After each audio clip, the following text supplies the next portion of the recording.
Dears, welcome back to ArcNX. So +1 ൽ തന്നെ +2 pass ആകാൻ എത്ര മാർക്കാണ് വാങ്ങേണ്ടത് അല്ലേ? ഇപ്പോഴും നിങ്ങൾക്ക് അറിയില്ല A+ കിട്ടാൻ എത്ര മാർക്ക് വേണമെന്ന് അറിയില്ലല്ലോ, അറിയിക്കാം. അതേപോലെ ഡബിൾ പാസ് എന്ന് പറഞ്ഞൊരു സാധനമുണ്ട്. എന്താണ് ഡബിൾ പാസ്?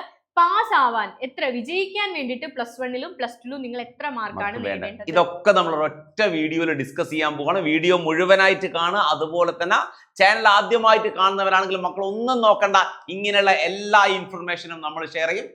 സബ്സ്ക്രൈബ് ചെയ്യും. അപ്പൊ എന്തായാലും നമ്മുടെ ലക്ഷ്യം ഫുൾ മാർക്ക് തന്നെയാണ്.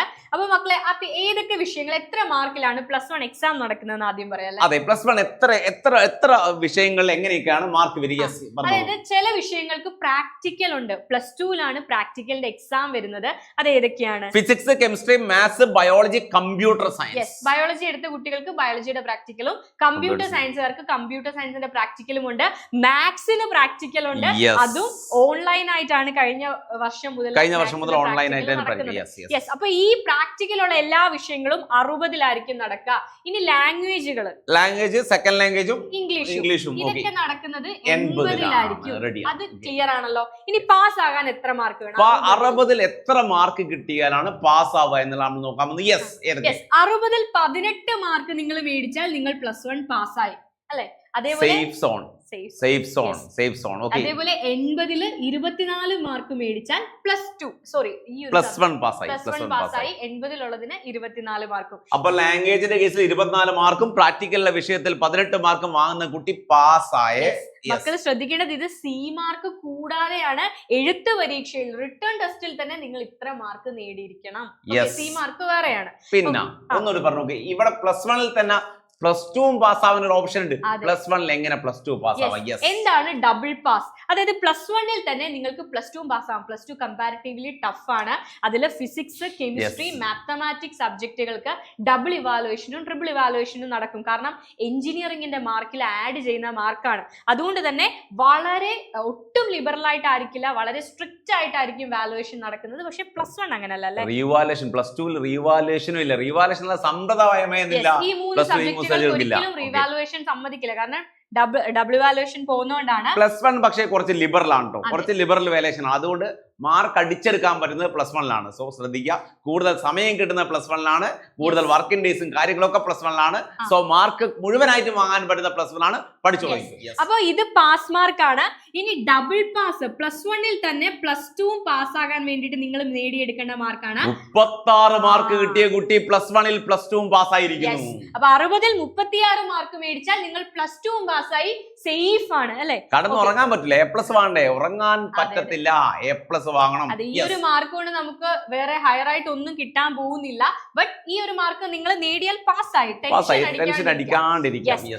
80-ൽ 48 മാർക്ക് മേടിച്ചാൽ 48 മാർക്സ് കിട്ടിയാൽ ഇംഗ്ലീഷും സെക്കൻഡ് ലാംഗ്വേജും 48 മാർക്ക് വാങ്ങിയാൽ അതും പാസ്സായി. അപ്പൊ +1-ൽ തന്നെ +2 എന്ത് സർട്ടിഫിക്കറ്റ് കിട്ടൂല, പാസ്സായി. അപ്പോ ഇതൊരു സേഫ് സോൺ ആണ്. മാക്സിമം ഇതിൽ കൂടുതൽ മാർക്ക് വാങ്ങാനായിട്ട് നിങ്ങൾ ശ്രദ്ധിക്കുക. ഇനി നമുക്ക് A+ലേക്ക് കടക്കാം. A+ കിട്ടാൻ എത്ര മാർക്കാണ് വേണ്ടത്? അപ്പോ നിങ്ങൾ വിചാരിക്കുന്ന പോലെയല്ല. നമ്മൾ 8, 9, 10 എന്നൊക്കെ പറയുന്നത് 8th പാസ്സാകുന്നവർ 9th-ലേക്ക് എത്തുക എന്നുള്ളതേ ഉള്ളൂ. പക്ഷെ +1-ന്റെയും +2-ന്റെയും പ്രത്യേകത 2 മാർക്കും കൂടി ആഡ് ചെയ്തിട്ടാണ് A+ തീരുമാനിക്കുക. പിന്നെ അതായത് അതിന്റെ ഏറ്റവും വലിയ പെർട്ടിക്കുലാരിറ്റി എന്താണ്? മക്കൾ എന്തെങ്കിലും കാരണവശാൽ +1-ൽ കുറച്ച് വീക്ക് ആണെങ്കിലും +2-ൽ ഒന്ന് അറിഞ്ഞ് പഠിച്ചാൽ കിട്ടും, A+ കിട്ടും. പക്ഷേ +1-കാർ ശ്രദ്ധിക്കേണ്ടത്, +1 ആണ് ലിബറൽ, മാർക്ക് വാങ്ങാൻ എളുപ്പമാണ്. നിങ്ങൾക്ക് പ്രാക്ടിക്കലും കാര്യങ്ങളും ഒന്നും അവിടെ നടക്കുന്നില്ല.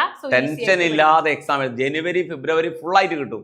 മാർച്ചിലാണ് നിങ്ങൾ പോയി മാർച്ച് 2, 3 എക്സാം സ്റ്റാർട്ട് ചെയ്യുള്ളൂ. അപ്പൊ സേവ് ആണ്. പക്ഷേ +2-ൽ അങ്ങനെയല്ല, ജനുവരിയിൽ എക്സാം സ്റ്റാർട്ട് ചെയ്യും, മെയിൻ എക്സാം സ്റ്റാർട്ട് ചെയ്യും. അതുകൊണ്ട് സമയം കുറവായിരിക്കും. ഓക്കെ, അപ്പൊ നോക്കാം. A+ വാങ്ങാൻ ടോട്ടൽ 200 ആയിരിക്കും. +1-ലെയും +2-ലെയും കൂട്ടി മൊത്തം 200-ലാണ്. എല്ലാ സബ്ജക്റ്റുകളും 200-ലായിരിക്കും നിങ്ങൾക്ക് ടോട്ടൽ മാർക്ക് വരിക. ഇതിൽ C മാർക്ക് ഉണ്ട്, നിങ്ങൾ എഴുതിയെടുക്കുന്ന തിയറിയുടെ മാർക്കുണ്ട്, പ്രാക്ടിക്കൽ ഉള്ള സബ്ജക്റ്റുകൾക്ക് അതിന്റെ മാർക്കുണ്ട്.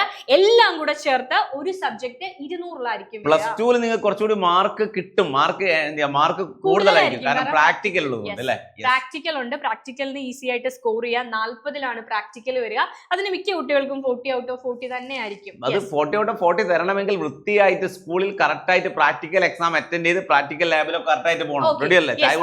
200-ൽ 180 തൊട്ട് 200-ൽ നിങ്ങൾക്ക് 180 ആണ്, 181 ആണ്, 182 ആണ്. ഏത് വാങ്ങിയാലും A+ ആണ്. യെസ് ആൻഡ് 160 മുതൽ 179 വരെ കിട്ടിയാൽ നിങ്ങളുടെ ഗ്രേഡ് എ ആയി പോകും. 140 മുതൽ 159 വരെ ബി പ്ലസ് ആണ്. യെസ് അതേപോലെ 120 മുതൽ 139 വരെ ബി ഗ്രേഡ് ആണ്. സി പ്ലസ് ആണെങ്കിൽ 100-നും 119-നും ഇടയ്ക്കാണെങ്കിൽ എന്താ സി പ്ലസ് ആണ്. 119 മുതൽ 119 പറയണ്ട, കാരണം നമ്മുടെ മക്കൾ ഇതിൽ കൂടുതൽ എന്തായാലും മേടിക്കണം. നിങ്ങൾ എ പ്ലസ് തന്നെ മേടിക്കണം. അപ്പൊ 200-ൽ 180 എങ്കിലും വാങ്ങുക. ഫുൾ മാർക്ക് തന്നെയാണ് ലക്ഷ്യം. ബട്ട് എങ്ങനെങ്കിലും മക്കളെ 18 മാർക്ക് 36 മാർക്ക് എന്ന് പറഞ്ഞാൽ ജസ്റ്റ് പാസ് ആവാനുള്ള മാർക്കാണ്. സയൻസിൽ 18-36 ഒന്നും കിട്ടിയിട്ട് ഒരു കാര്യമില്ല. പഠിക്കന്നെ വേണം അല്ലേ? അതേപോലെ ആർട്ടി ചില കുട്ടികൾക്ക് +1-ൽ എ പ്ലസ് ആയിരിക്കും, എ പ്ലസിനുള്ള മാർക്കാണ്. പക്ഷെ +2-ൽ എത്തുമ്പോൾ എ പ്ലസ് നഷ്ടമാകും. അതിനുള്ള സാധ്യത വളരെ കൂടുതലാണ്. അപ്പൊ ഇത് ഒരു കുട്ടീന്റെ സ്കോർ കാർഡ് ആണ്, ഒരു മാർക്ക് ലിസ്റ്റ് ആണ്. ഇതിൽ മാത്സിന്റെ മാർക്ക് നമ്മൾ നോക്കുകയാണെങ്കിൽ കുട്ടിക്ക് ഫസ്റ്റ് ഇയറിൽ 50 മാർക്ക് 60-ൽ 50 മാർക്ക് കുട്ടി +1-ൽ നേടിയിരുന്നു. അത് നന്നായിട്ട് സ്ട്രെയിൻ ചെയ്താൽ 60-ൽ 50 കിട്ടുള്ളൂ. അത്യാവശ്യം നന്നായിട്ട് സ്ട്രെയിൻ ചെയ്ത സി മാർക്ക് കുട്ടിക്ക് ഫുൾ ഉണ്ട്. സി മാർക്ക് +1-ലും +2-ലും 20-ൽ 20 അവന് കിട്ടിയിട്ടുണ്ട്. Practical 40-ലാണ് maths. +2-ലേ ഉള്ളൂ പ്രാക്ടിക്കൽ എക്സാം. ആ 40-ൽ 40 അവന് കിട്ടിയിട്ടുണ്ട്. അപ്പൊ +2-ലും അവൻ 60-ൽ 50 മേടിച്ചിരുന്നെങ്കിൽ അവൻ എന്തായിരുന്നു? എ പ്ലസ് ആയിരുന്നു. അവനൊന്നും ഉഴപ്പി 28 മാർക്കാണ്. യെസ് അവന് 60-ൽ അവന് +2-ൽ കിട്ടിയത് 28. +1-ൽ അവൻ 60-ൽ 50 മേടിച്ചു. പക്ഷെ +2 28. ഒന്നാമത്തെ കാര്യം കുറച്ച് ഉഴപ്പിയിട്ടുണ്ടാവും. പിന്നെ രണ്ടാമത്തെ കാര്യം ഡബിൾ ഇവാലുവേഷൻ ആണ്. മാത്സ് ടഫ് ആണ്. നല്ല പോണൊക്കെ എഴുതിയാൽ മാത്രമേ. അതിനേക്കാൾ ഉപരി NCERT ഫോക്കസ്ഡ് ആയി. സെക്കൻഡ് ഇയർ കുറച്ചുകൂടി NCERT ഫോക്കസ്ഡ് ആയിരുന്നു ക്വസ്റ്റ്യൻ വന്നിരിക്കുന്നത്. ഈ വർഷം നിങ്ങൾക്ക് അങ്ങനെ തന്നെ +1-ഉം മാത്സ് ടഫ് ആയിരുന്നു, ബയോളജി ടഫ് ആയിരുന്നു, +2-ലും മാത്സും കെമിസ്ട്രിയും ടഫ് ആയിരുന്നു. പഠിച്ചേ പറ്റും. ഞങ്ങളുണ്ടാവും കൂടാ, നിങ്ങൾ പഠിക്കണം, ഞങ്ങളുണ്ടാവും. കുട്ടിയുടെ എ പ്ലസ് കിട്ടേണ്ടായിരുന്ന കുട്ടിയുടെ ഗ്രേഡ് എന്ന് പറയുന്നത് മാത്സിന് വന്നത് B+ ആണ്. മക്കളെ വല്ലാണ്ട് ഗ്രേഡ് കുറഞ്ഞു B+ലേക്ക് മാറി. ശരിക്കും പറഞ്ഞാൽ അവന് 158 ഉണ്ട്. 158 മാർക്ക് കുട്ടിക്ക് കിട്ടിയിട്ടുണ്ട്. പക്ഷെ 60 മുതലാണ് എന്ത് എ ഗ്രേഡ്. 2 മാർക്ക് കൂടി ഉണ്ടായിരുന്ന 2 മാർക്ക് കൂടി ഉണ്ടായിരുന്ന ശരിക്കും A+ കിട്ടേണ്ട കുട്ടിയാണ്. നിങ്ങൾ ശ്രദ്ധിച്ചു നോക്കും. ഫസ്റ്റ് ഇയർ നന്നായിട്ട് പഠിച്ചു 50 മാർക്ക് വാങ്ങിയ കുട്ടിക്ക് +2-ൽ എന്ത് ചെയ്യാ, അത് B+ലേക്ക് പോയി എന്ന് പറഞ്ഞാൽ നിങ്ങൾ അതേ മാർക്ക് കിട്ടിയിരുന്നെങ്കിൽ പോലും കുട്ടിക്ക് A+ ആയനെ. പക്ഷെ എ ഗ്രേഡ് പോലും കിട്ടാതെ കുട്ടി B+ലേക്ക് പോയി. അപ്പോ എന്തായാലും നിങ്ങൾ വളരെ ശ്രദ്ധിച്ചു പഠിക്കുക. +1 ആണ് നിങ്ങളുടെ ഏറ്റവും നല്ല അവസരം സ്കോർ ചെയ്യാൻ. എല്ലാ ക്ലാസ്സുകളും നമ്മളെ ചാനൽ അപ് ടു ഡേറ്റ് ആയിട്ട് തന്നുകൊണ്ടിരിക്കും. ചാനൽ ഷോർട്ടായിട്ട് നിങ്ങൾ ക്ലാസ്സുകളൊക്കെ ചാനൽ വരാൻ പോവാണ്. എല്ലാവരും ചാനൽ ഒന്ന് സബ്സ്ക്രൈബ് ചെയ്യല്ലേ. അതേപോലെ ഒരു കാര്യം കൂടെ അർത്തി, ഇനി നിങ്ങൾക്ക് +2 ടഫ് ആണെങ്കിൽ നിങ്ങൾ +1-ൽ ഫുൾ മാർക്ക് നേടാൻ ശ്രമിക്കുക. അപ്പൊ +2-ൽ 10 മാർക്ക് കുറഞ്ഞു കുറഞ്ഞാലും ടെൻഷൻ വേണ്ടി വരില്ല. +2-ൽ പ്രാക്ടിക്കൽ ഒക്കെ ആയിട്ട് അഡ്ജസ്റ്റ് ചെയ്ത മാർക്ക് കിട്ടിക്കോളൂ. ഓക്കെ, റെഡി അല്ലേ? അപ്പോ ബൈ.